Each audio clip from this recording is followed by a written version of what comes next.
Okay,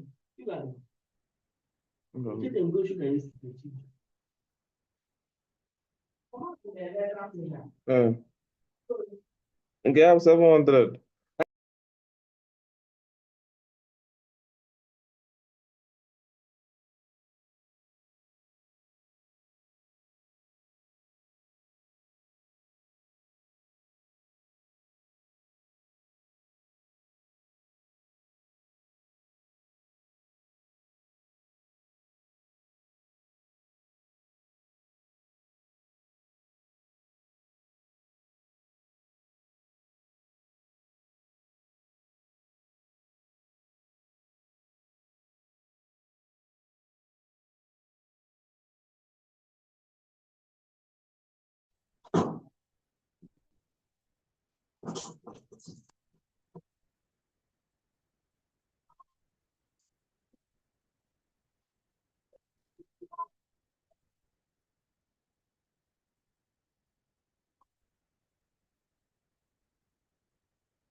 Hello, good morning, everyone.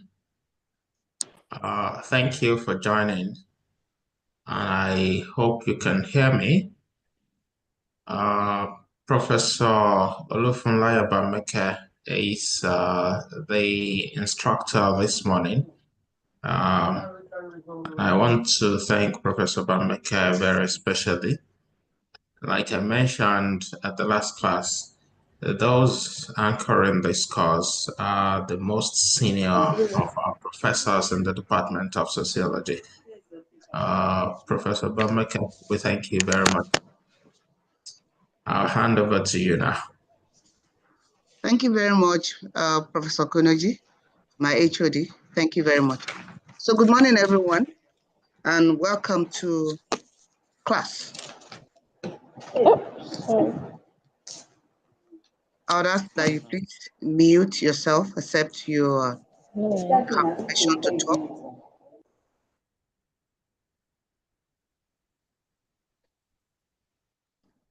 So welcome to the continuation of our class in SOC 101, Introduction to Sociology. I believe you enjoyed the first class. Now today we're going to move on, and we're going to be talking about basic concepts in sociological analysis, basic concepts in sociological analysis. Now we're going to look at a couple of concepts. It's not possible for us to look at all the concepts at once.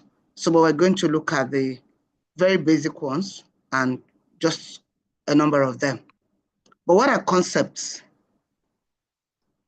Now we can describe concepts as terms that social scientists use to analyze or to explain phenomena. When we're talking about sociology specifically, there are some concepts that are used in sociology. And generally, they're just terminologies that sociologists also use to explain specific social phenomena. We can also describe concepts as constructs, mental constructs. They just represent for you some part of the world, being simplified. You could think of 1,001 concepts. Justice is a concept. Exploitation is a concept. There are so many concepts that we cannot exhaust them. And concepts are really like abstract ideas. What they do is that they represent some parts of society and illustrate some realities in society for us. Some concepts are very simple to understand. You can identify with them because they describe observable phenomena. But there are many concepts that actually refer to phenomena that are inferred. They are not something you can see directly. Most times they are abstract. And so you may have this concept inferring to some phenomena in society. Still looking at what concepts are, I have said earlier that some concepts can describe observable phenomena. So it means that we could have concepts that are descriptive. But in the same vein, you also could have concepts that are evaluative. Why do we say that they are evaluative? Because whoever is using this concept is coming from the direction of some form of assessment or evaluation. And so some of these concepts have emotional overtones. Some of them are also theoretically loaded. So I mentioned earlier a concept such as exploitation. I'm also giving this as an example again. Discrimination, social class, power. I mean, these are concepts that you could describe as really being evaluative and also abstract. So in sociology, when you want to give a better understanding of abstract concepts, you must operationalize these concepts.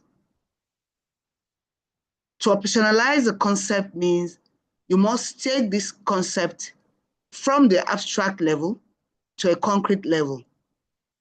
And how do you do this? You define how that concept will be measured. Let's go back to that example of social class. So if you want to say that people do not belong to the same social class, how do you know? One of the ways by which you could operationalize the concept of class is to measure people's income. There could be other things you would also use if you wanted to know what an individual has or possesses compared with another individual. So if you also wanted to use another concept like discrimination and you wanted to make it more concrete, you want to operationalize it. So whoever is alleging discrimination, you could ask some of the questions you want to ask is, to what extent has this person been excluded from what he or she should not have been excluded? Or to what extent has this person been included? Because sometimes discrimination could also mean you are included in a particular thing where you should not have been. So to really operationalize abstract concepts, you have to tell us how you will measure these concepts. Now, a few of the concepts we're going to consider in this class are listed. Concepts such as roles and status, society and culture. What do we mean by culture contact, culture change, social norms, values, and then we look at some sociological theories. So to take the first one, status and role. These are basic concepts in sociology. I believe that some of you are aware of these concepts already, but you might not have thought of them, in the manner in which we think of them sociologically. But oftentimes you hear people use the word status, they use the word role. Sociologically, what do these concepts mean? Status actually describes a position that an individual occupies. When you look at a person within a specific context and at a particular time, that person must occupy a status position. So your status is the position that you occupy in a specific context at a particular time. The position of a teacher, if somebody occupies the status position of a teacher, so you could say that the person has the status of a teacher. You could also have someone who has the status position of a student. So status is something we're really familiar with. Now, status can be achieved. It can also be ascribed. An ascribed status is one that is assigned at birth, or you could say is the one that individuals are placed into without any effort on their part. Your ascribed status is one that you did not work for, you did not earn it.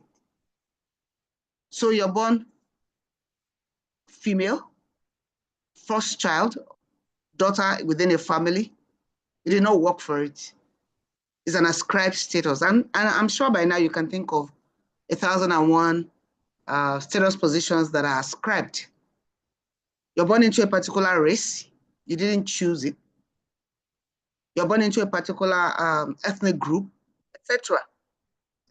But an achieved status, on the other hand, is that which is earned. You worked for it. You must have put in some effort.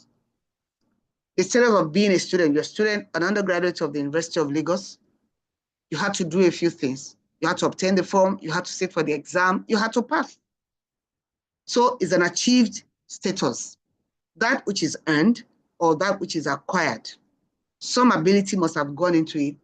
Some merit must have gone into it. You can think of 1,001 achieved status positions. Now, what's a role?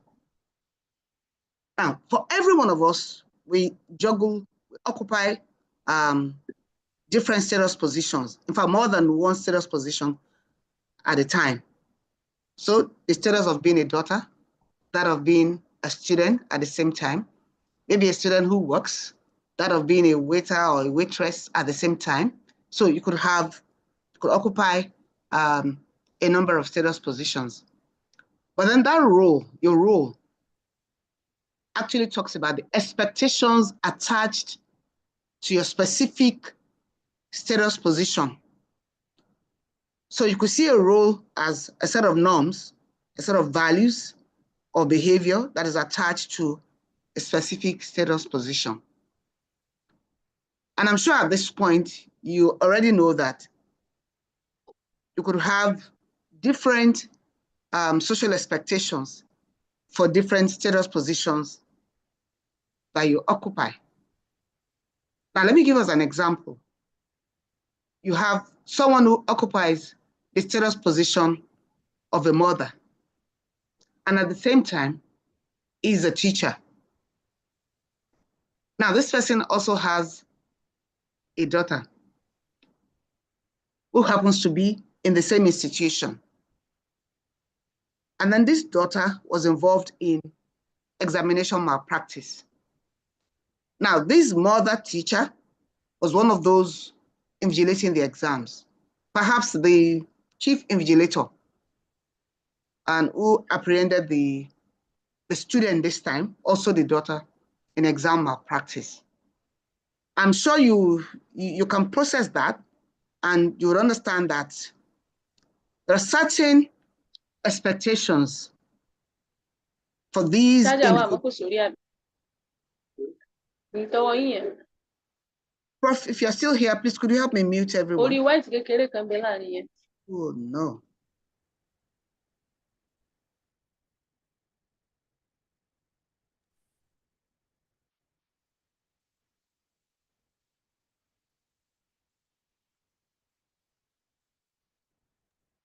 Sorry about that, Prof. I think she muted herself already.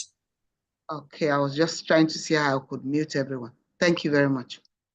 So I was giving an example of the mother teacher who apprehended the child in exam malpractice. Now, I believe we can imagine that the expectations associated with her position as a teacher will be to do the right thing. I mean, process this student for exam malpractice. Maybe the punishment would be rustication or any other punishment. Now, the expectations as a mother will be to protect the child. And I know that this is just one example. Some parents could have found themselves in positions like this. Now you have expectations for each of your different positions that are actually placing different demands, incompatible demands on you. So what happens to such a person? This person will experience some difficulty, in taking decisions. Although some individuals could say, no, there is no difficulty, you just have to do the right thing. We've heard about parents who handed over their children to the police when they were involved with negative things, etc. Yes, they're doing the right things, but they also have the role, the expectations of them as parents, what they are supposed to do to protect, to nurture, to guide, and things like that. So role conflict occurs when you have incompatible demands placed on you relating to different statuses, relating to different status positions that you occupy. That is role conflict. I'm sure we can identify with this example, and we can also give several other examples. And role strain is that difficulty that individual experiences, when they cannot meet or fulfill the demands of their multiple roles. Remember that individuals always will have to play multiple roles, even within the course of a day. There are multiple roles that you play. There are different social expectations, associated with the different status positions that you occupy. Society and culture. Now, these are also basic concepts, and they're concepts that we are familiar with. But how do we use them sociologically? When we use the concept society, we're referring to a population living in a given territory. There's a social structure, there's a common culture. In other words, it is possible for you to use the geographical demarcations, to refer to a particular group of people, as a society. It is possible. But the key thing to remember is that members of a society actually constitute a distinct or unified entity. And it is obvious that a society can vary in terms of population. Does vary in terms of population. So there's a way you could talk about the Nigerian society. There's a sense in which you could say that. There's a sense you could talk about China as a society, but as large as, population as large as 1.4 billion. And at the same time, you could talk about the Vatican City, or you could even look at some other smaller societies with as few as less than 800 persons, or even fewer. So when you talk about the society, you're not just, it's not a term that refers to only a single type of collection of people. It could vary. But some of the things you need to remember is that usually societies would outlive the individuals, and the interest of the society is supposed to, in an ideal context, supersede the interest of individuals. In terms of describing societies, you can also describe societies by their economic systems. So we could refer to societies even existed even before any of us was born. In traditional times, earlier times, centuries ago, you have the hunting and gathering society, when life was fairly simple and people moved from one place to the other, hunting animals, gathering fruits. So that's a kind of society. And then move on, you can talk about the pastoral society, when people began to herd animals. It was also a kind of nomadic society, moving from one place to another.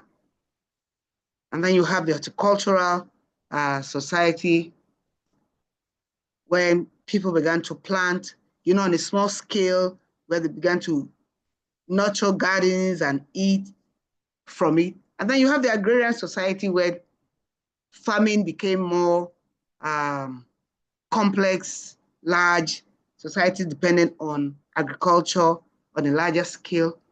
And then you have the industrial society, where we began to manufacture, a society dependent on, manufactured goods, and etc. And then the post-industrial societies, where rather than just manufacture, society also depended a lot on, information, technology, and things like that. But the real thing to remember, is that when you use this concept society, you could be referring to different collections of population, within specific territories. And what they have in common is the culture and the social structure. And so what is culture? Culture is another concept that you are quite familiar with. Simply put, the way it's generally defined, you could say it's the ways of life of people, including their ideas and their material objects and all those things that they create to enable them to live together. And if you said that, you would not be wrong. But as a kind of classic definition, which I thought you should know and you should hear about, was given by Edward Tylor, and every sociologist can refer to it, but you're not compelled to define it this way, but you should know about it. So he defined culture as a complex whole, which includes knowledge, belief, art, law, morals, custom, and any other capabilities acquired by man as a member of society.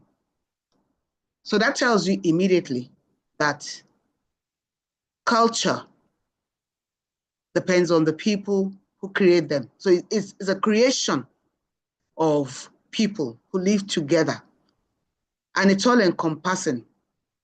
It's complex. It includes those abstract things you cannot see, but you can see the manifestation. It includes knowledge. It includes the beliefs. It includes the laws, the morals, the customs of people.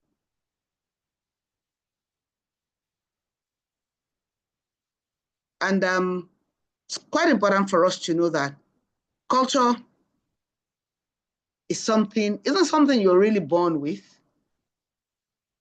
because you cannot argue that it's in it. It's something that you have to learn. So culture is learned, is shared, and is socially transmitted from one generation to another. There are two aspects of culture. You have the material aspect and the non-material aspect. The material aspect of culture is that tangible aspect of culture that you can see, like when you talk about people's architecture. So if I were to show you pictures of different forms of habitats, maybe from traditional times till now, it's possible that you're able to pick out and say, oh, this architecture, you could actually find it in the Southwest, traditional Southwest society, because you know what it looks like. And if you were to look at another, you could say, oh, you could find these in the northern part of Nigeria because of what it is like. So architecture is one aspect of, is one example of the material aspect of culture that it's very easy to identify. Now, the non-material aspect of culture, some would also refer to as the intangible aspect or the ideological aspect of culture. This has to do with, this includes the knowledge, the beliefs, laws, the custom, etc., that people have, that people share as members of a society. Now, the material aspect of culture, tends to change more readily than the non-material aspect of culture. Now, that's because our beliefs, beliefs and custom, they are slower to change. Not that they do not change, they change. Culture is dynamic. Over time, some parts of culture will change, some aspects of culture will change. But the key thing to bear in mind is that the material aspects of culture tends to change more readily than the non-material aspect of culture. And this is when you find the material aspect of culture, changing at a faster rate than the non-material aspect of culture, we have what you call cultural lag. So cultural lag occurs when changes in material culture occur at a faster rate than changes in non-material culture. Sometimes also you could give example of people embracing some tangible change, in the material culture, but being slower to embrace change, in the non-material culture. You could think of 1,001 examples, but a quick example that comes to mind, I want us to imagine the use of the cell phone. There was a time in Nigeria when we didn't have the cell phone. So the cell phone, you could actually call, it's visible, it's concrete. So it's a change in the material aspect of culture. So now everyone has a cell phone. But there are certain ethical requirements, like the etiquette of cell phone usage. So while people might embrace the use of cell phone, everyone has it.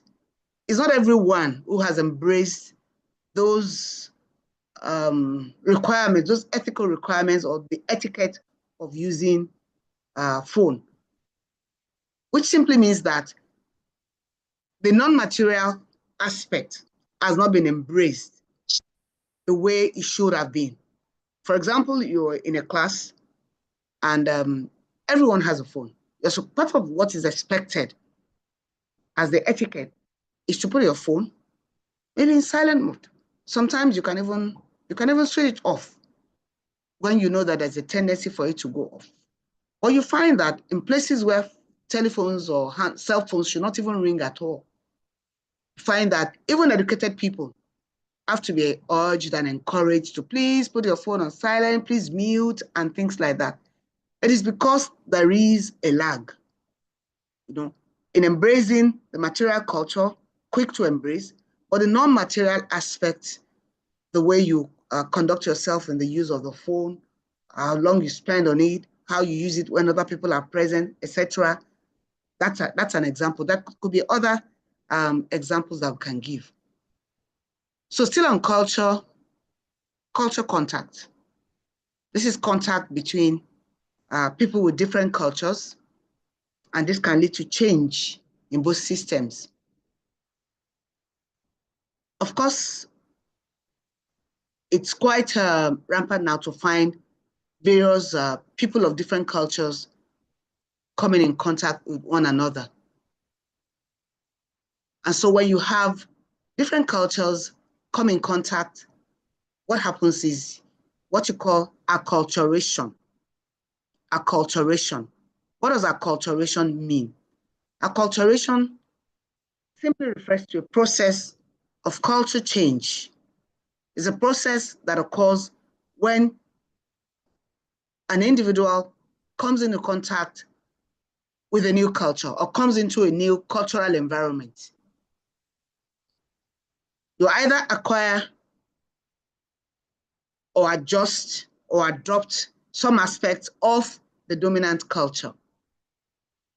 And this is something that is bound to happen as globalization, intensifies and people move from place to place. Even within a particular local setting, you find that people of different cultures will of necessity meet, interact, relate with one another, etc. And so acculturation will continue. The process of cultural change will continue. People would definitely acquire new elements of a newer culture or adopt or adjust to particularly the dominant culture in the environment in which they have found themselves. Then when we talk about cultural relativism, still on culture, we're referring to that approach that evaluates or argues that you must evaluate people's behavior based on their own culture and not on your own culture as the evaluator.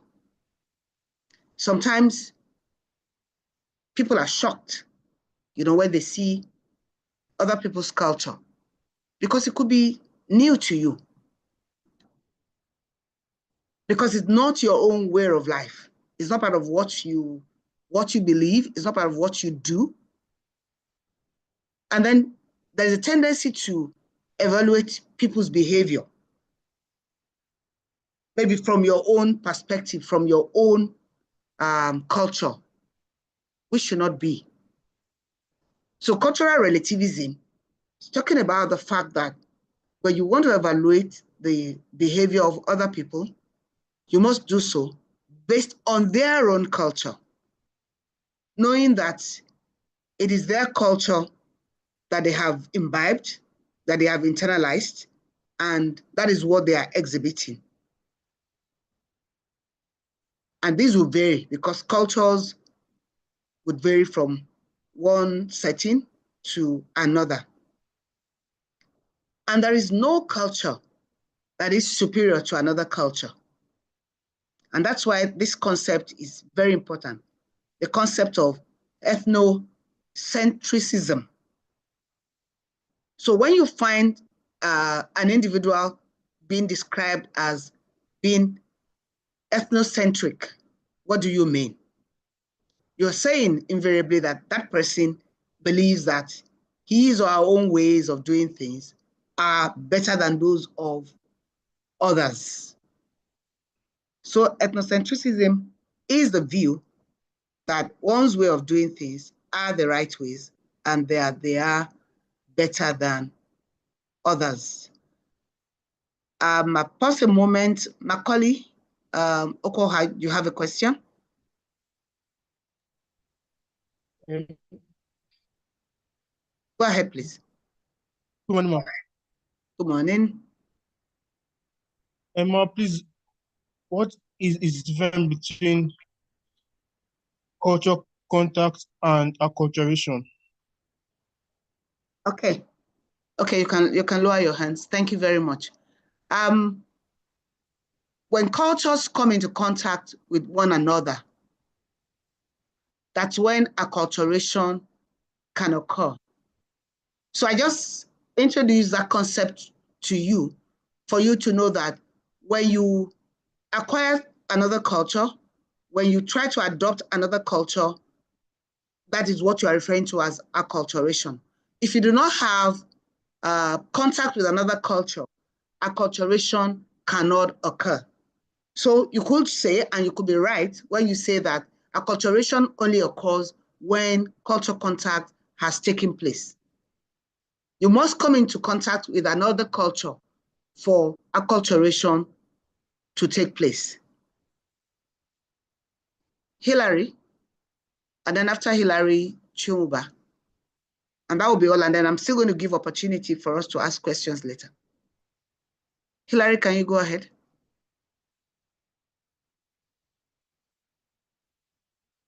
Okay, guess Hillary is gone. Chumuba, if you're still there, Ikechukwu. Quickly. Good morning, Ma. Ma, I need clarification on this. I wanted to know if this is cultural relativism, that when we're greeting all these Yoruba mothers, they usually say you cannot prostrate, like you cannot prostrate. You want to say it's because it's Igbo. I don't know if it was cultural relativism. Okay, thank you for that. Thank you for that example. Yeah, I think it's a relevant example, because if you have a child who was not raised to prostrate, perhaps the child is raised to just say hi dad, or to have a handshake with the dad and so on. And in your own culture, you gave example of the Yoruba culture. You can't stay in your culture and judge. I mean, that's another word, evaluate and expect everyone to conform, because everyone would not know about your culture and everyone do not belong to, do not share your culture. Your culture is not for everyone. So you're very correct. Cultural relativism could come in there. You have to understand where people are coming from, what their culture is, and you can evaluate them on their own culture. So even for maybe a Yoruba child who is being evaluated that he cannot prostrate or she cannot kneel down, it's not all Yoruba children who have been raised to do that. Although ideally they should be aware, because it's something that is really important to the Yoruba. But will they do it? And then if they are outside of the Yoruba environment, will they do it elsewhere? How would other people, evaluate them when they do it? So I think that your observation is just it's a valid one. So thank you. So let's move on. Thank you, Ma. You're welcome. So ethnocentrism is also clear to us.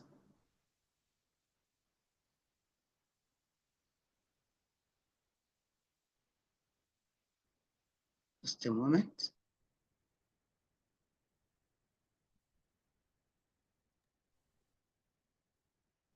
So we'll move on to another set of concepts, social norms, and values.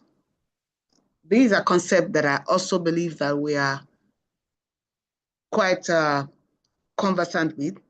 I mean, we use these words. Everyone talks about norms. Everyone talks about values. But sociologically, when we talk about social norms or norms, what do we mean?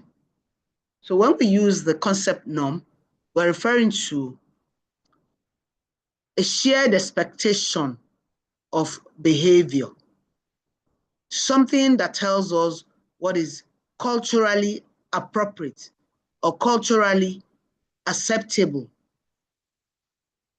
Now, let me go back quickly to the question that someone asked earlier. When you're talking about, give that example of expecting a Yoruba child to either prostrate or to kneel or in greeting and things like that. You could say that it's actually like a norm, is an expectation, and is a shared expectation of behavior, and is shared within a particular cultural context, and it shows what is culturally appropriate or culturally acceptable. But it is not a rule, because norms do not have the formal status of rules. So you might not say that this is the stipulated punishment, or this is the portion of the Constitution where you find this formal rule that as a Yoruba child, you must kneel, no, it's a norm, because it's something that is shared. It's something that is expected. It's a behavior that is expected from you because it's culturally appropriate. It's deemed to be culturally acceptable. It's not just that. There are several other examples of things that are deemed culturally appropriate or culturally acceptable, but it's not really like a rule. Let me give you an example of researchers from the Southwest going to the North, the core North, to conduct research. They may be from the Southeast or from the Southwest, they may be Yoruba, they may be Igbo, but they're going to the core North to conduct research. And you would observe that as they go, they begin to think of, oh, what do we wear? They think of the dressing in the North. They want to appear in a culturally appropriate way, not simply because there is a law or there is a rule that says when you go to this area, this is what you must do. If you don't dress this way, then nobody will talk to you. There is no law.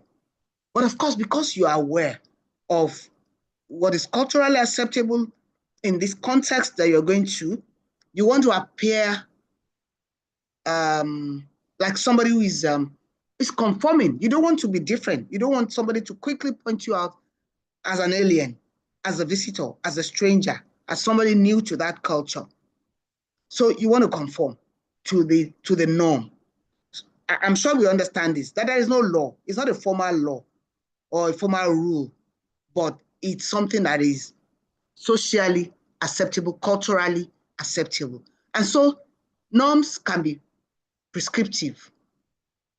And in that way, they may be similar, to regulations, to laws, going back to the example of these people going to the North. But norms are prescriptive.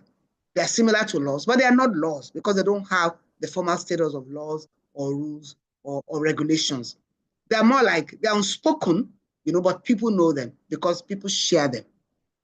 So if you are now to do something that is not culturally appropriate or not socially acceptable within that context, you might be termed a deviant.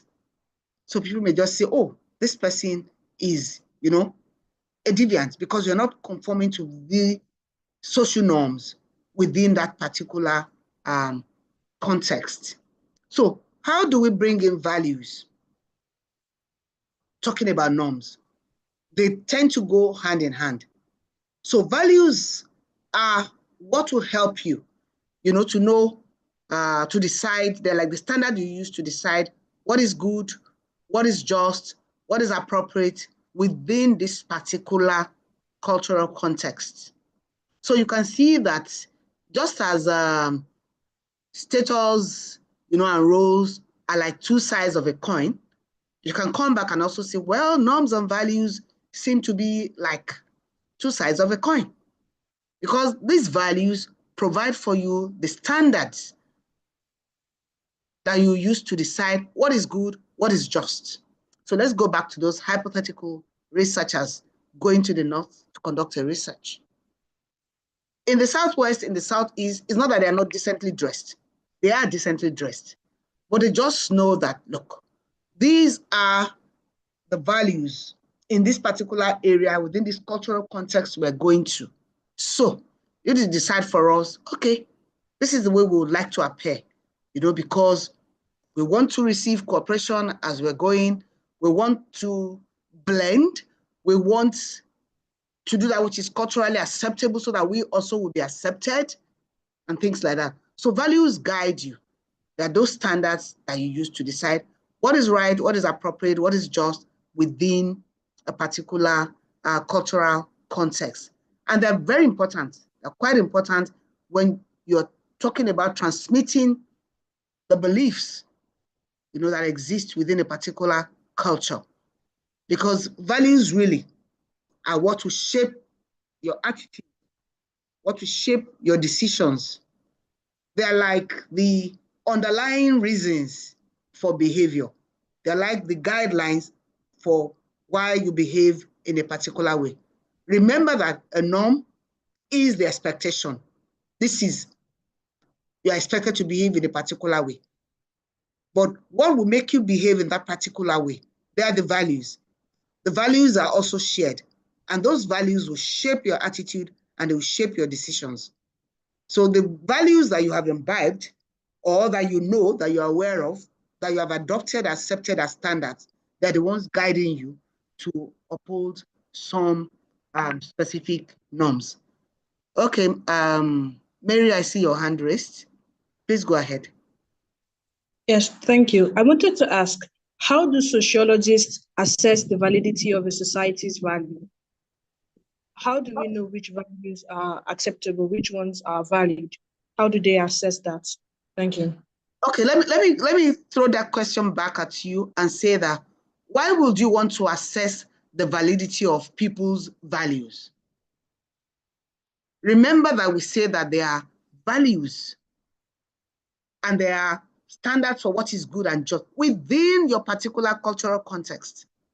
So what is what I uphold as values within my cultural context? It is possible that they are not your values within your particular context. So if I do not share your values and I do not belong to your culture, what gives me the right to assess the validity of your values? I think that's a question thrown back at everybody.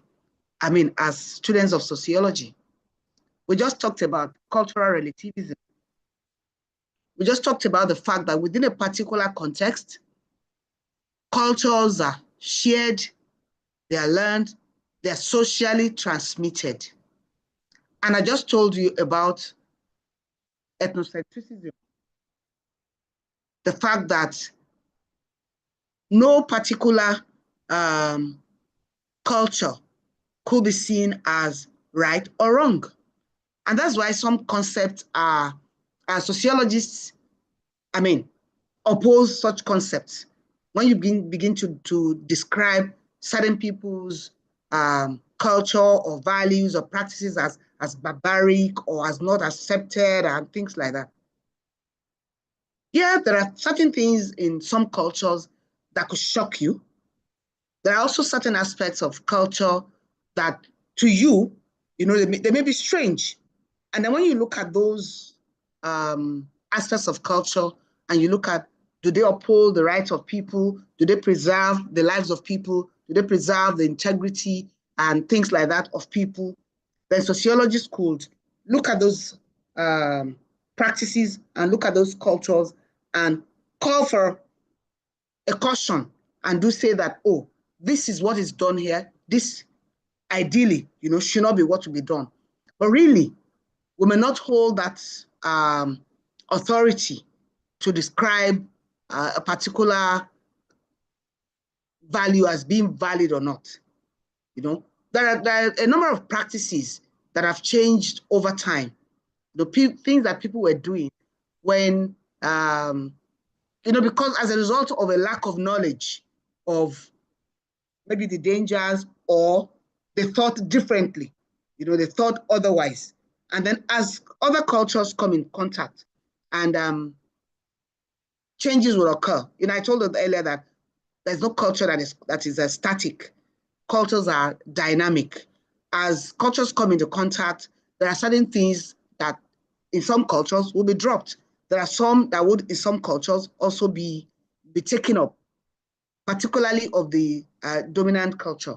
But I think coming headlong against a particular value and saying that they're not valid, you probably will not be able to get a change. What you'd rather get will be resistance, when you do something like that. Let's take an example of a practice that I know that quite a number of people have, it's been resisted. If you look at some aspect, like female genital mutilation. Now, in some cultures, until date, they're still being practiced in some cultures. And there are some cultures where the different types that were practiced were really very injurious, to people's health. But it was difficult to get people to change because it's like what you call the ideological part of culture, aspect of culture, having to do with beliefs, having to do with custom. And so over time, education became very important. Sensitization, awareness, not calling awareness to the fact head on that, oh, this value or this custom is barbaric, but calling awareness to the dangers inherent or in this practice, the medical dangers, the injuries, to the individuals, to their lives, inherent dangers. So calling attention to those now gradually led to, or people seeing that, okay, some of the things that we believed were actually myths. So they were demystified, they saw the health benefit and so on. And gradually, there were changes from specific ways of life to embrace some other ways of life that are more beneficial to the people. But coming out clearly to say, oh, no, this is not valid, this is barbaric. Yes, some early anthropologists, they had done that, but rather than lead to a change of that practice, what that would do is actually to drive the practice underground and people will keep doing it. So it's always better to let people see the benefits or the dangers of a particular custom or value or practice rather than just say it is not valid. So that's what I think. I know that could also lead to more questions, but we'll take them as we go on. Now I want us to look at sociological theories. So when we talk about sociological theories or theories generally, what do we mean? So we refer to theory, we're referring to a set of related ideas that are meant to explain a phenomenon. So you want to explain a phenomenon, especially one that is based on general principles, independent of what you're trying to explain. So you have theories in all disciplines. So there are economic theories, there are psychological theories, etc. But specifically, we're going to be looking at sociological theory. So when we're talking about sociological theory, we're referring to a set of related ideas or supposition meant to analyze or explain specific social realities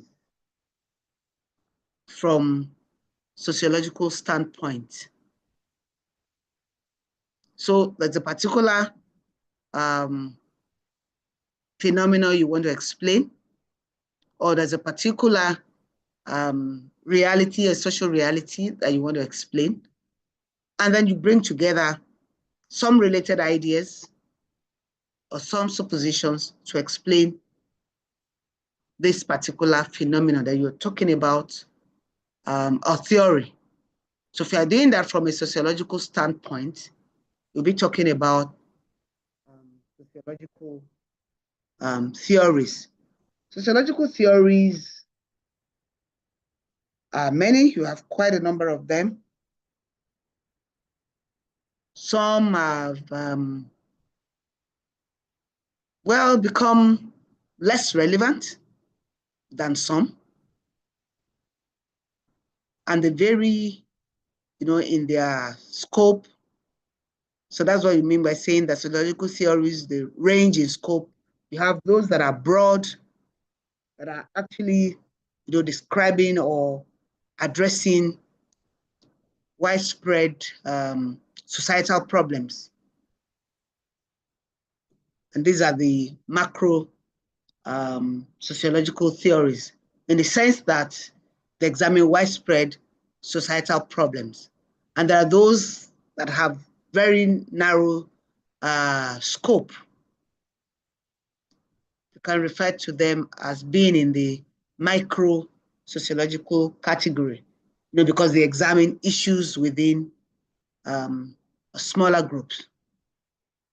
But the key thing we also need to bear in mind is that just as the theories are various, just as they are different, they offer different explanations, what you might call different theoretical paradigms. They offer different explanations for various aspects of society. So if you were to look at a particular theory, you would have some distinct explanation from that perspective, talking about an area of society. And if you took another theory, that particular theory would also offer distinct explanation for a different aspect of society. So as I said earlier, there are quite a number of them, but we're not able to look at everything. In your 4 or 5 years of studying sociology, or 4 or 3 years, depending on the mode of entry, we'll still be talking about different theoretical perspectives in sociology. And there's a level at which you would have a course, the entire course is talking about sociological theories. Very interesting perspectives and very different perspectives. You can use them as explanatory framework, for specific social realities in society. So some of the ones we're going to look at are the functionalist perspective, the conflict, the feminist, and the symbolic interactionist perspective.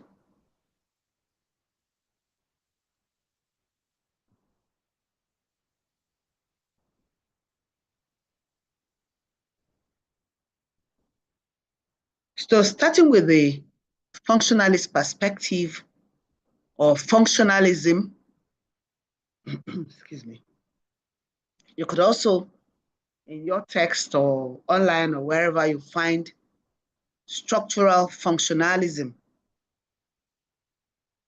you're still referring to one and the same. So how does functionalism conceive of society? Functionalism explains society as a social system that has interrelated or interconnected parts. So what comes to mind that you can use as an easy example is to go to biology and think of any organism. Maybe you think of the human being or the human body as a system, and you think of the different parts, the liver, the kidney, the heart, and all of this. They're like the interconnected parts, making up the human body. Exactly the same way that the functionalist perspective considers society, as a social system that has interrelated or interconnected parts. And according to functionalists, to really understand one of the constituent parts of society, like where you think of some of the institutions of society, like a family, if you want to understand it, you must consider that constituent part in terms of what it contributes to the maintenance of the entire social system. I'll say that again. So if you're looking at the society, the family as a constituent part of society, how does it become easy for us to understand the importance of the family. We have to understand the importance of the family by looking at how the family contributes to the maintenance of the entire society, of the social structure. People often say that, oh, the smallest unit of society is the family. And that if anything goes wrong with the family, the different families that you have making up the society, invariably something will go wrong with the society. So what is being referred to, in terms of the contribution of the family in this case to the maintenance of the social system or the society as a whole, is what you refer to as what the functionalists will refer to as the functional prerequisite. Functional prerequisite. These are the basic needs or basic requirements that must be met to ensure that a society survives. So if you look at the society and you think of one of the constituent parts, such as the family, then you can say that the family, or you think of another one, like the economy, or you think of the religion, religious institution, or you think of politics, and so on. I believe you're still going to deal with all of these institutions. Now, thinking of each of them, each is a constituent part. Each part must meet some functional prerequisites. For example, the family is responsible for socialization of young members. It is within the family that young members, starting from infancy, begin to internalize the values of the society. They are taught, they are trained.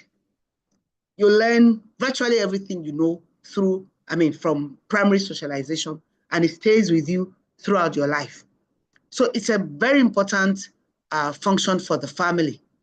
When you think about the economy, production of goods and services, how people would live, in society, how you would eat, how provision, housing, all those things very important within the institution called the economic institution. So each constituent part of society, according to the functionalist, each constituent part must fulfill or meet some functional prerequisites. These are requirements to ensure that the society, meets or survives. So if the family as an institution fails to meet its own requirements, the religious institution fails, the economic institution fails, and you look at even the legal institutions fail, then society is heading towards anarchy. So as far as the functionalists are concerned, all these constituent parts of society must be able to meet their own functional prerequisites so that the entire system, this social system referred to as society, must survive. And not just survive, must thrive. And so they believe that for us to ensure that the society survives and to ensure that the various constituent parts are able to meet their functional prerequisites, then there must be value consensus. Remember what we said about values earlier on. So there must be value consensus. What do we mean by value consensus? There must be an agreement. There must be agreement as to what is important in society, agreement as to the goals that they want to achieve, the morals of society, the ethics of society, that there must be these consensus. So the belief is that it is this consensus that actually will make society to be able to survive and to thrive. And that if the constituent parts, all share some of these values in the entire society, being available to the entire society, that society would function very well, like a system that all the parts are working together. And it's not just sufficient to share the values or agree on the values. It's important that in any social system or in any society, social order must be maintained. Stability must be maintained. I mean, for this social structure to survive. And so if you wanted to ensure that there is a maintenance of social order and stability, then it is important to put some mechanisms in place to ensure social control. And if you look at it, mechanisms of social control at various levels within the various constituent parts, you would see that there's some measure of social control meant to ensure that social order is maintained and stability is maintained. So looking at the functionalist perspective, what is important, value consensus is important. All parts of society must fulfill their own prerequisite. They must meet their own primary responsibilities. They must do that which they are meant to do so that the entire system can work together. So you cannot leave everything to say, oh, it's the educational institution that must ensure the transmission of values or the inculcation of certain rules or certain ethical standards and so on. It is not the family. Or vice versa. You cannot say it's just the family.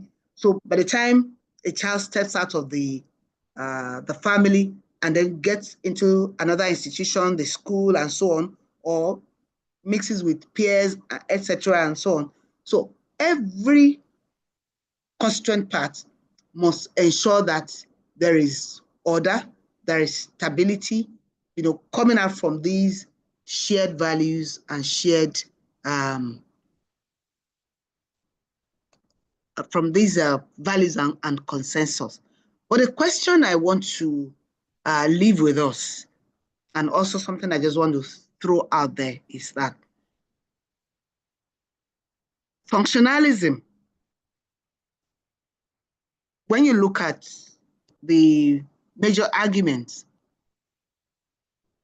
and the number of the kind of criticisms that have been leveled against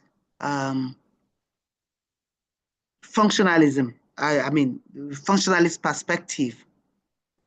So when you talk about value consensus, one of the criticisms is actually that the values that you're talking about is actually the values of the dominant values or values of the dominant class. That is actually not the values of everyone when you talk about value consensus. And then it's also been questioned the extent to which you could actually have agreement on goals, because people have different interests, and even different groups in society also have different interests. So to what extent can you really say you have shared goals and shared values and so on? And that's talking in terms of order and stability, that is it not possible to find some disorder that might actually be functional for society? So this is a question that I want us to think about. Yeah, Mary, you can ask a question. My question is, we mentioned value consensus. So who dictates the social sanctions that people face when they deviate from the values? And also, for the social institutions, is it possible for there to be a conflict where their interests or priorities diverge? And if there's a conflict, how do they resolve that conflict for there to be social order in society? Thank Well, you. I guess you have already answered the questions yourself, that is it possible that there will be conflict? There definitely will be conflict, but I think that your question will be better answered as we'll move on. This is just one of those theories we're looking at, because some of these questions you have asked and issues that I've also posed will lead us to some of the circumstances that led to the emergence of another theory that we're going to look at. Akeem, I think you can speak if your question is also still relevant to what we're talking about, because we're still moving on. And it's possible that we have raised a few questions, but we might not be able to answer some of them until we get to the very end. So, Afis, go ahead.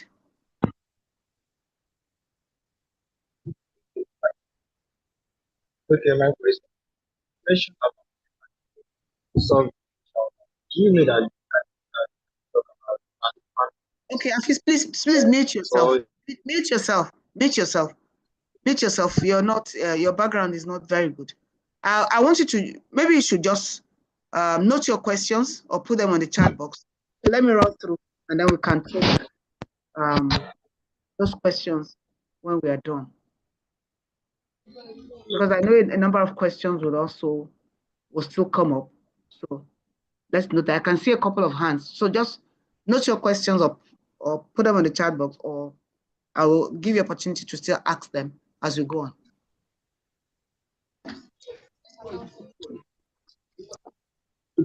Okay, can I talk now? No, please mute yourself. Note your questions, just keep it. Make sure you don't forget it. So when we have opportunity, we'll. Please ensure you are muted. I can hear some noise that is not from here. Okay, so some of the questions that have been asked about how people can really about consensus, to what extent can we really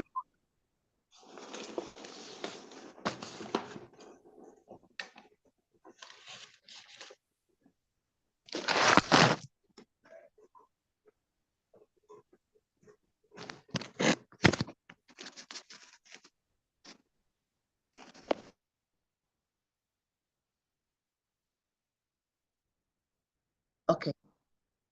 So some of the questions that we can ask about the extent to which you really can have consensus, or particularly when it has to do with values, and the fact that it's believed that it's actually not realistic to expect that everyone would have the same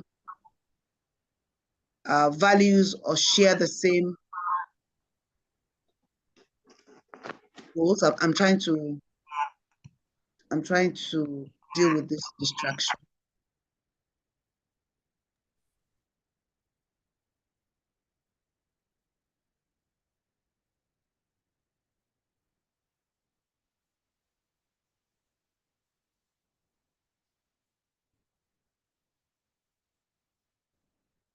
So that's what's leading us to the next perspective, which is the conflict perspective. And the major argument of the conflict perspective is that different groups, different social groups in society actually have different interests. And so they argue that the fundamental differences of the interests between the social groups will ensure that conflict is actually inevitable in society. So every group will seek to protect their own interest. That's the major argument. And that because interests would always be different, and how to achieve these interests will also be different, then conflict will become inevitable in society. And remember that I said one of the criticisms against the functionalist perspective is that the so-called value, that they are seeking consensus for, are actually values of the dominant class. Like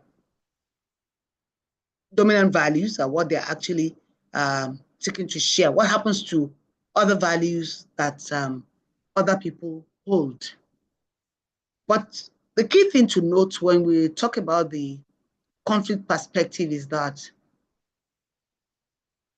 you have different, when you talk about this perspective, you could argue from different directions, and there are quite a number of them.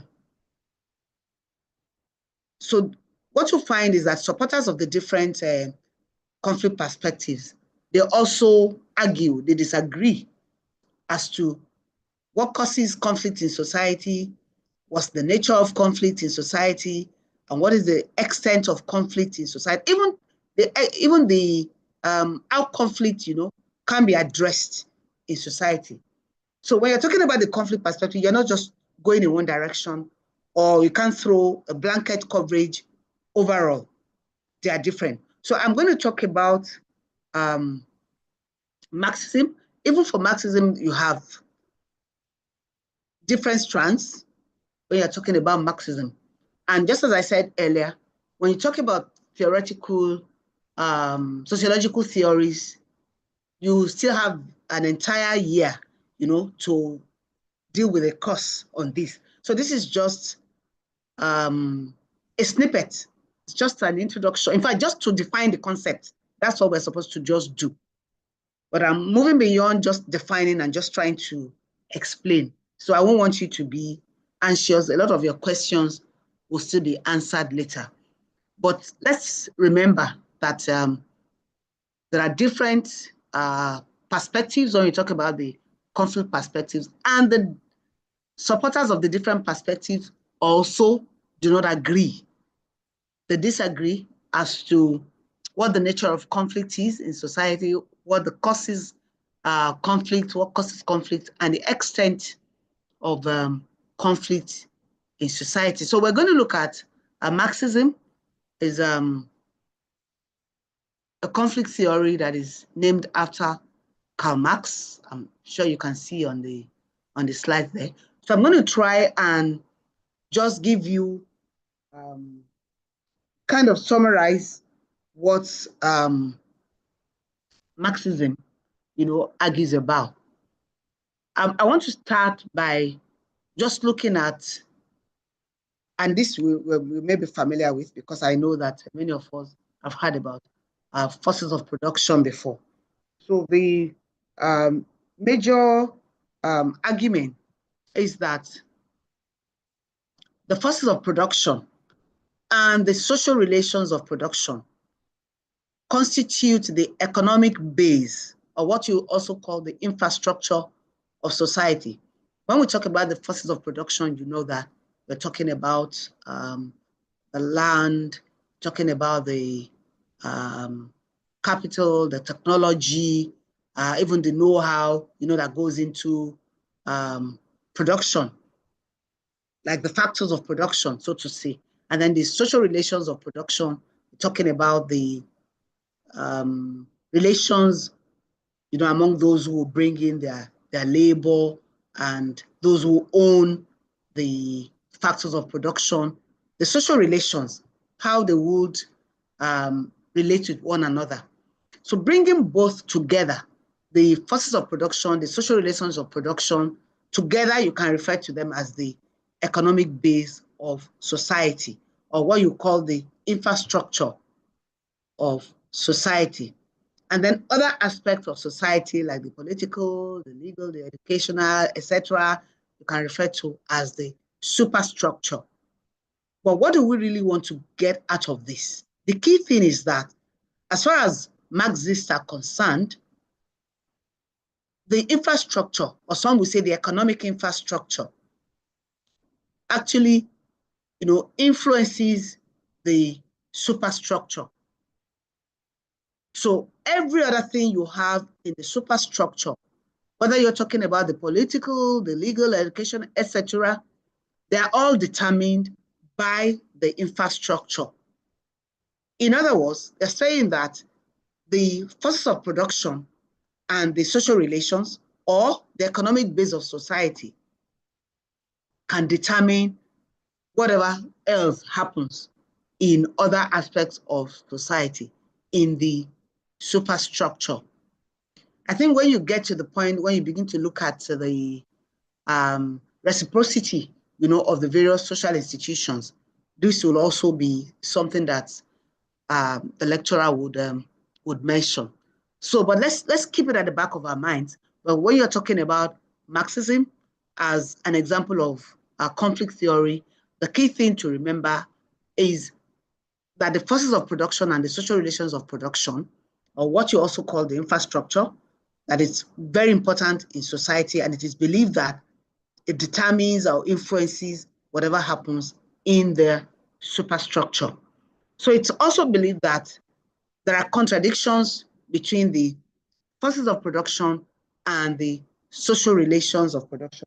Because when you talk about the social relations of production, just as I've told you earlier, you're talking about those interactions and relations between the owners of the factors of production, what you call maybe the capitalists, and then those, the labor, those who are offering their own labor, the workers, to process other parts of production. So there are contradictions between these forces of production and the social relations of production.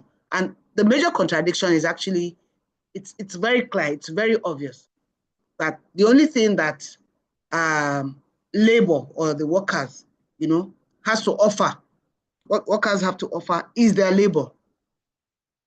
And that capitalists, or those who own, the factors of production, that they actually oppress and exploit workers. How? Through the appropriation of their wealth. So the Marxists believe that it is actually the workers or the laborers who produce wealth. They're the ones whose sweat will produce the wealth, but they do not own the wealth.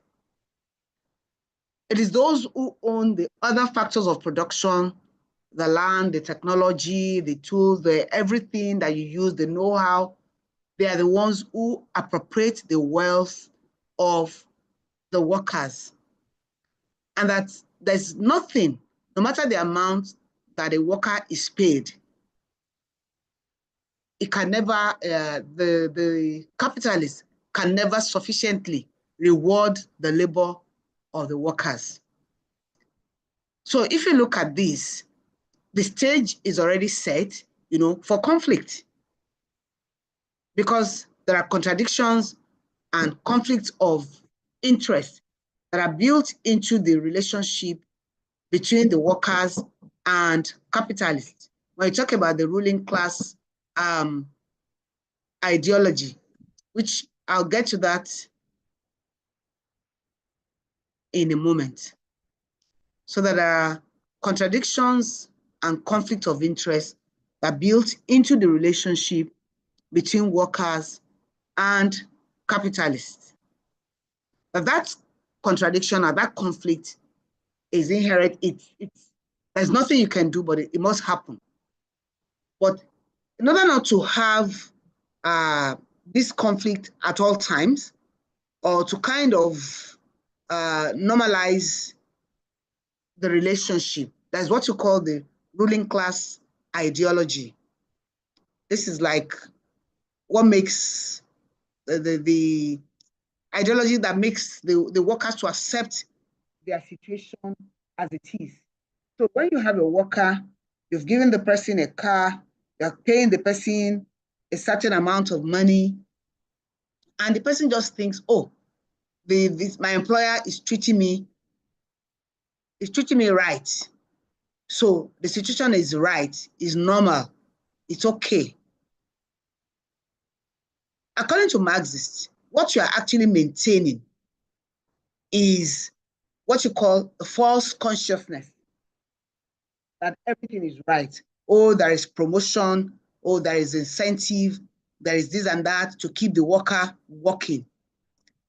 But actually, what is happening is that the capitalist is trying the capitalists are trying all they can to ensure that the workers understand their condition as normal and accept it as normal and see their remunerations as, normal or okay, so that stability will be maintained. And once stability is made, the stability is very important.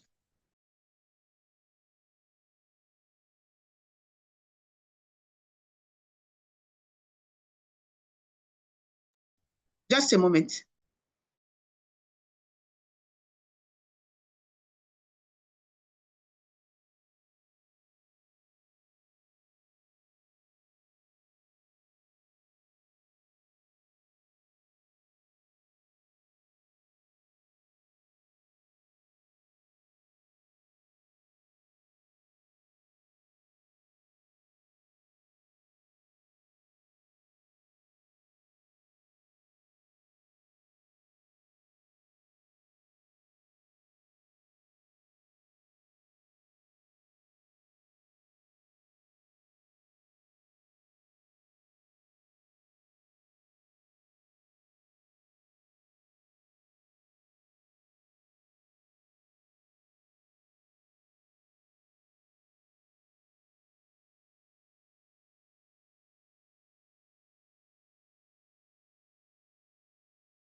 I apologize about that.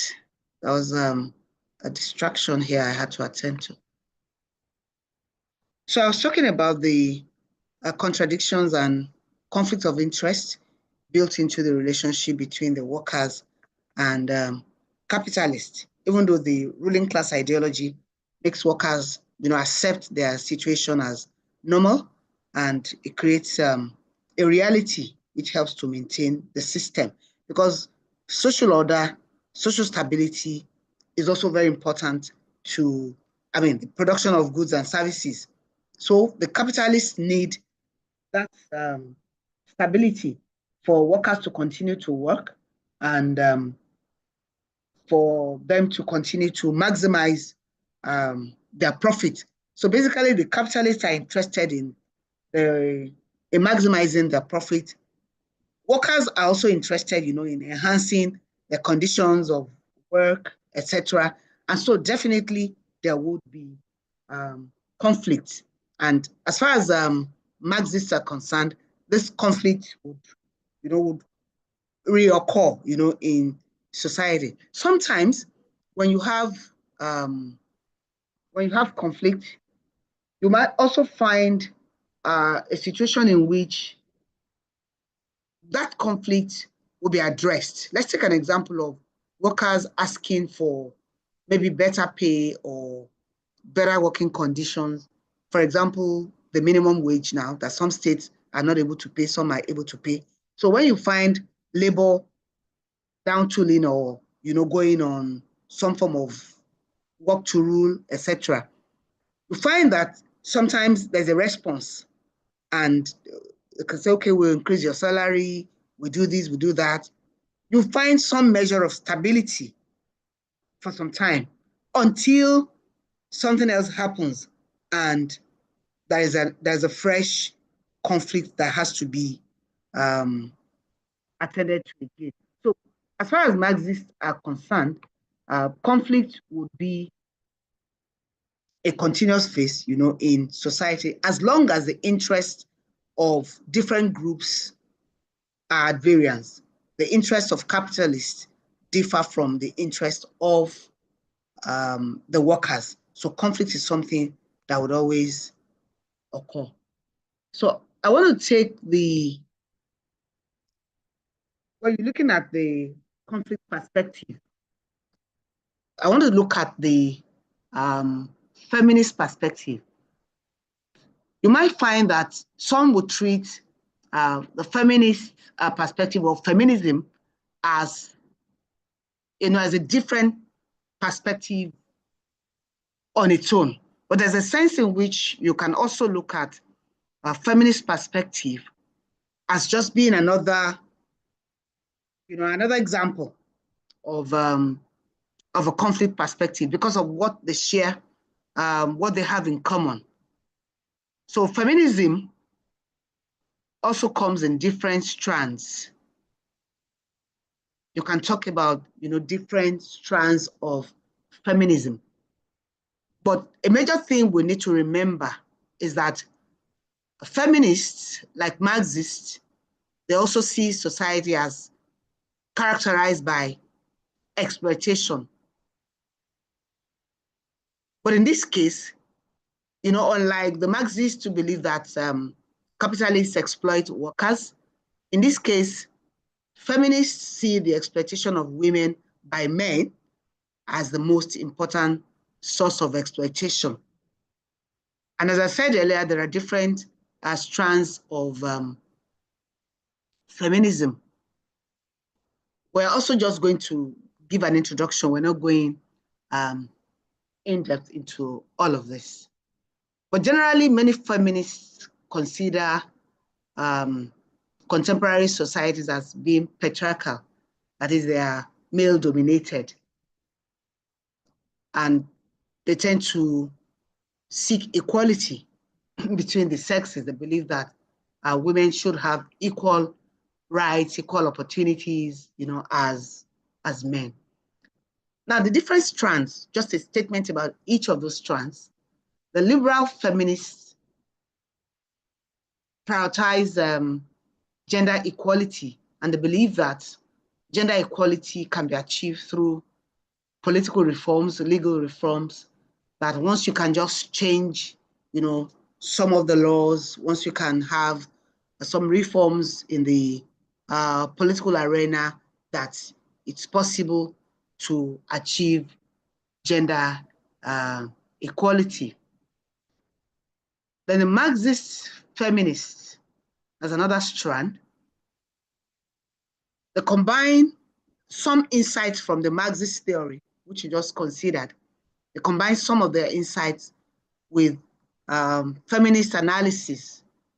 And their own argument is that capitalism, which Marxists frown at, that capitalism actually is the primary source of women's oppression and not men.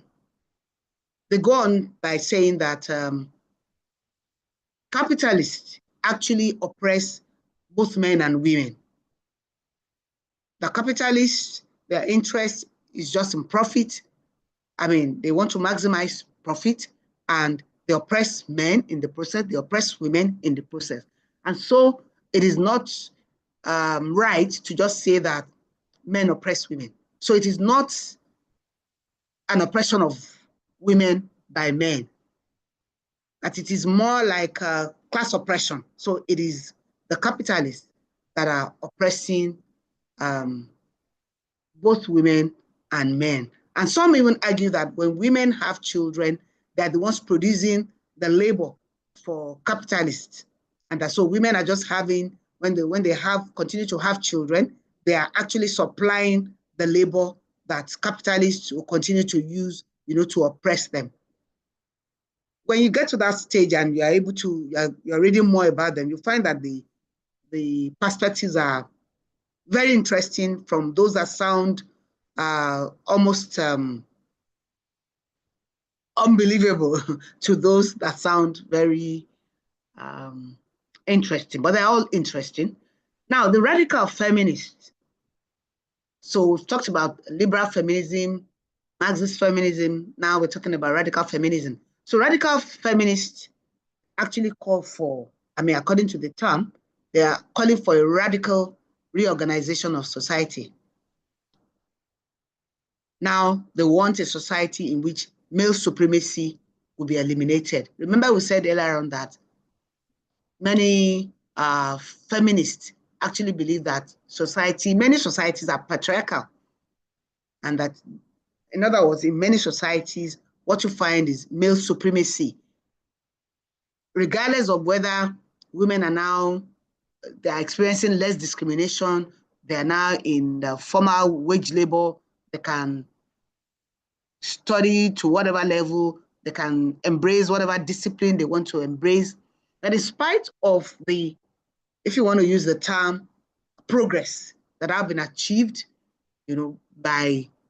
by women in most societies, radical feminists still believe that many societies are patriarchal, and they just believe that there's just one simple solution: dismantle patriarchy, eliminate patriarchy, and all will be well. Of course, each of these perspectives can be critiqued, and there are already criticisms against them that's, for each and every one of them.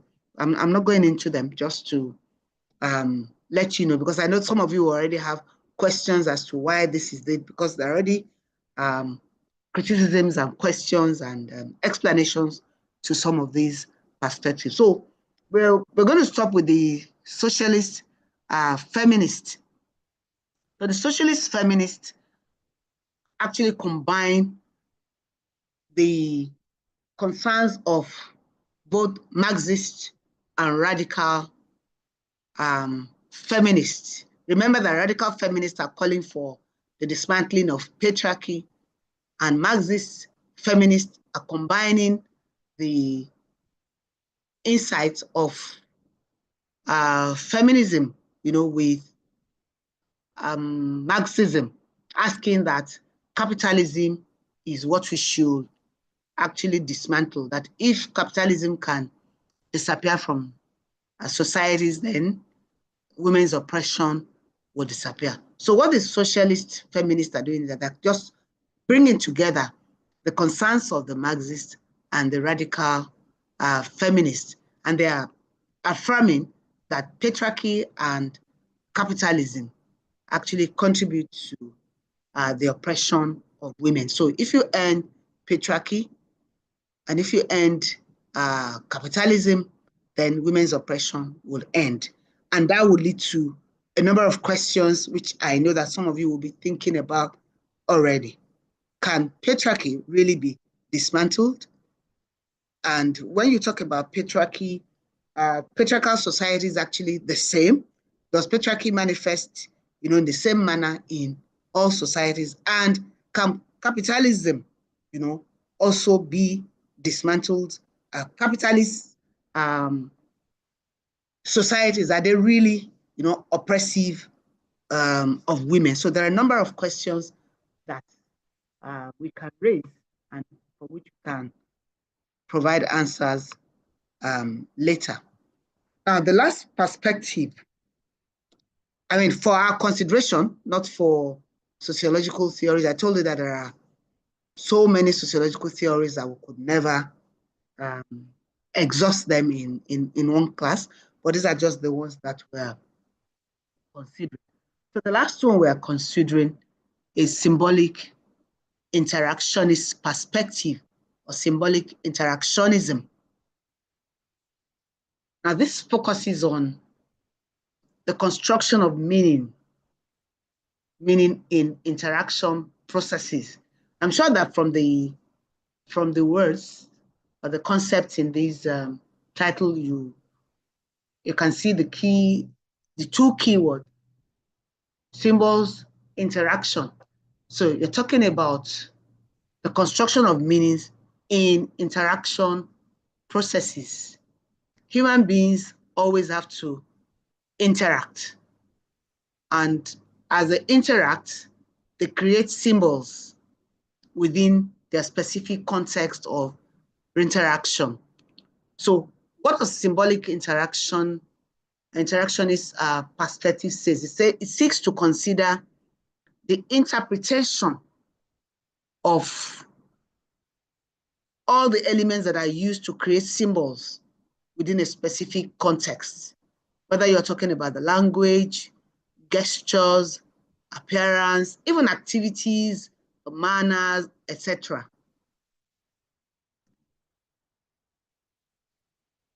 So within this perspective, the symbolic interactionist perspective,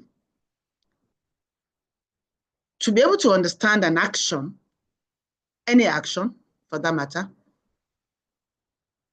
we will need to be able to interpret the meanings that the actors within that particular context have given to their activities. I'll say that again, that understanding an action depends on the interpretation of the meanings that the actors have given to their activities. In every interaction, we're all actors. And of course, there is no end to the interactions we engage in.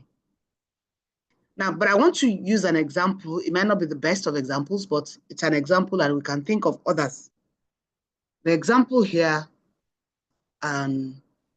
imagine a man and a woman in a setting, and the man got up, the man is lighting a candle. Now, let's assume that it's also maybe in the evening or at night. Now, the action of lighting a candle can be interpreted variously because it will have meanings for the actors who are involved. There are also others like those who are not part of the action, but you're observing the activities. There are also meanings or interpretations that can be given to the meanings. So the man getting up, lighting a candle, different people, could give different explanations. If I asked you now to say, oh, what do you think? Maybe we were observing them together and we see that the man got up, is lighting a candle. Somebody could say, well, maybe they want to pray. There are people who use candles to pray. So maybe it's even a white candle. Maybe there's an interpretation that can be given, to the fact that the candle is white or blue or red. So maybe it's a ritual. Maybe it's a religious ritual. Somebody else could say, no. Maybe they have power cut at home and they don't have any other means of lighting up the environment except to use a candle. That's another interpretation. That's another meaning you can give. Any of the actors can also give, different interpretations or different meanings. Or somebody else could say, well, maybe, just maybe, the man wants to create a setting that will be more intimate. Maybe it's his own idea of having a romantic dinner. Maybe they want to eat. So you see, symbols, appearance. They have not even used language now, but in some cases it could be language. In some cases it could also be, an action. Now, within some specific context, even a gesture could have a different meaning, and it could be meaningful to people within that particular setting. Another example, holding up a particular finger in your hand, pointing it in a particular direction towards somebody, it could have a meaning. It could be a mutually shared meaning or mutually interpreted, or it could be a different meaning for different person, depending on what you are saying within that context. Or just spreading out somebody's palm, one of your hands, towards another person is a gesture. You haven't spoken, you haven't said anything. But within these explanations of the symbolic interactionism, they're saying that it could have a meaning. And meanings, from what you can see, from all I have said, the meanings are not fixed. They're not fixed entities. Meanings are actually created according to the context. The meanings can be modified, it can be changed within the process of interaction. So somebody spreads the right palm and points it to another person, And it doesn't have any meaning to the person until another person comes and looks at it within the context and says, no, it has a meaning. This is what I think the message you are trying to pass on. And the person could deny and say, no, this is not what I'm saying. I'm actually saying something else. This is what it means. So meanings can be contextually created and they can be modified. And even within the process of interaction, they could change. The meanings could change. So this is what symbolic interactionist perspective is talking about, saying that within any interaction process that we have, we could interpret the actions of the actors maybe based on the way we interpret their language, we interpret the gesture, we interpret whatever it is that they are using. And we have also said that the meanings are not fixed entities that they can change.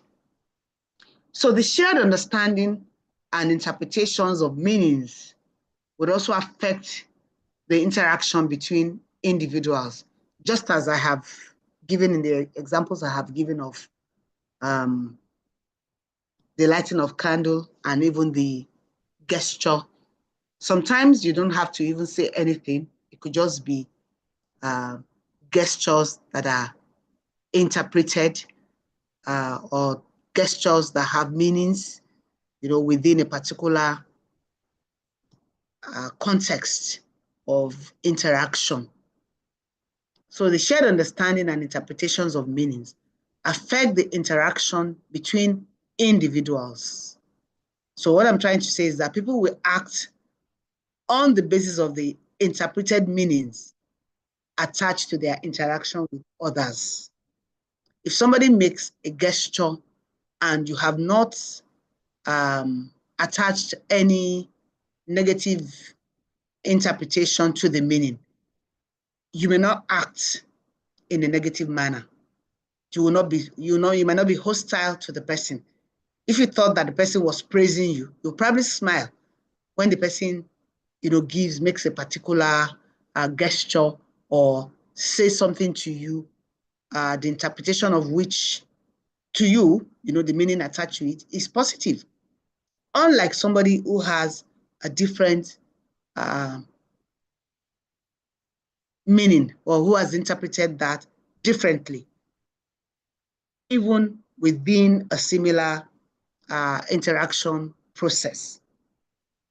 So you could say that, well, this is applying to be quite subjective, and you will be right, because the interpretation you have given to it within the context of interaction is actually what matters.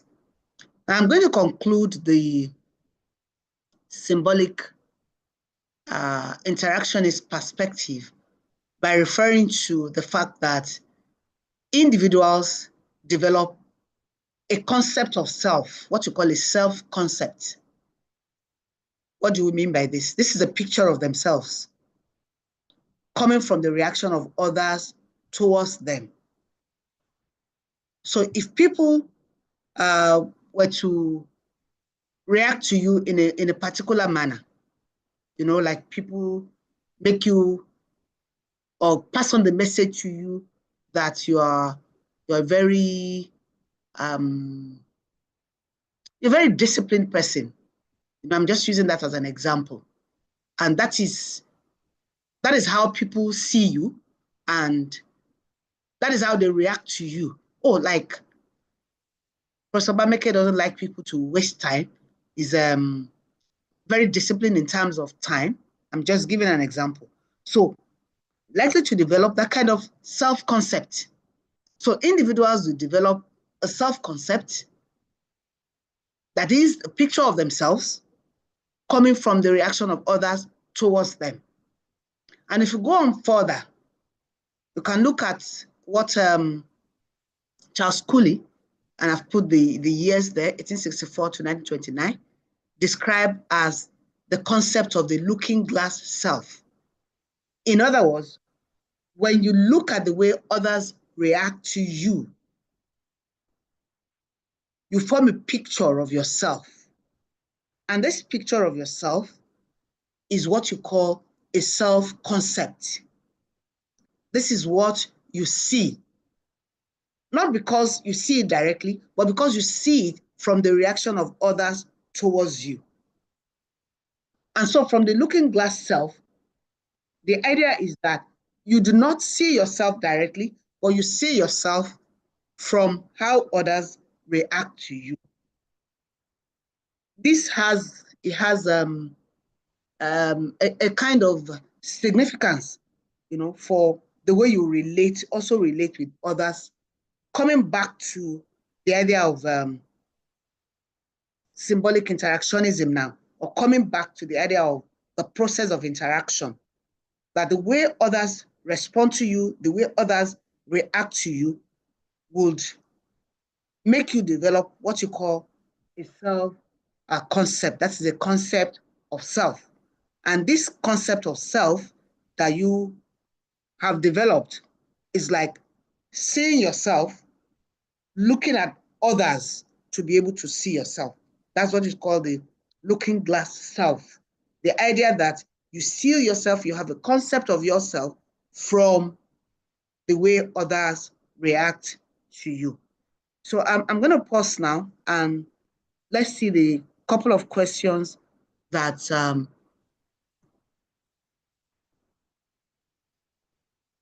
others have asked, those who had their hands on, and those who may still have. Okay, I just want to see if anybody has put a question in the chat box. Okay, I can still see a couple of hands. I'm going to stop sharing my screen now. Akim, I thought you asked your question earlier on. Okay, what if you haven't forgotten your digital hand there and it's fresh, you can ask, or we give somebody else who hasn't said anything today. So Akim, go ahead. After Akim, we can have Mofi Folua. Let's make it very fast.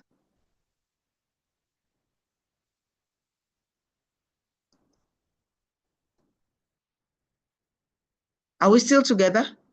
Okay, Mofi Folua, if you are there, please, you can go ahead.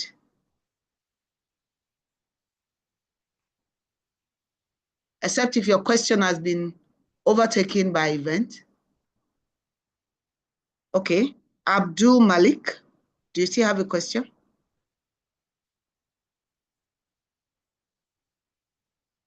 Abdul Malik, do you still have a question? Okay, it looks as if you all forgot your digital hands up. Ikechukwu, do you still have a question? Mary, do you have a question?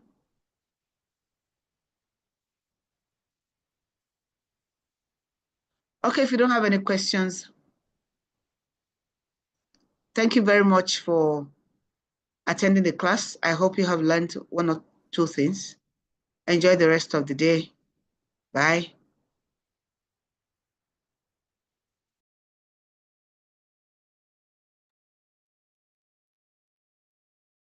Thank you, Prof, and bye.